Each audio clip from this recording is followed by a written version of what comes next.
आज 26/6/2025 की मुरली से स्लोगन है।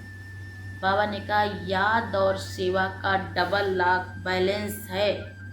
याद और सेवा दोनों का बैलेंस है, तो बाबा ने कहा ये डबल लॉक है। अगर याद और सेवा का बैलेंस है तो बाबा ने कहा आपकी स्थिति को कोई गिरा नहीं सकता। अगर याद कर रहे हैं तो सेवा नहीं, तो इसका मतलब है कि हमें भगवान के कार्य से प्रेम नहीं, और सेवा कर रहे हैं और बाप की याद नहीं, तो इसका मतलब मुझे अपने बाप से प्यार नहीं।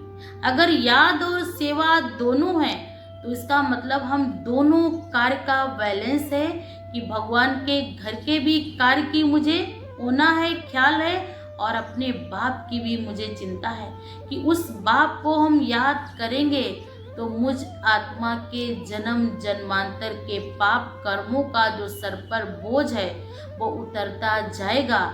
और सेवा करने से हमारे हाथों के से, और बाबा ने कहा जो भी कर्मेंद्रियों से पाप कर्म किए होते हैं तो वो सेवा करने से वो कर्मेंद्रियां भी पावन हो जाती हैं। और बाबा ने कहा फिर वो उस जीवन श्रेष्ठ जीवन दिव्य गुणों का गुलदस्ता बन जाता है।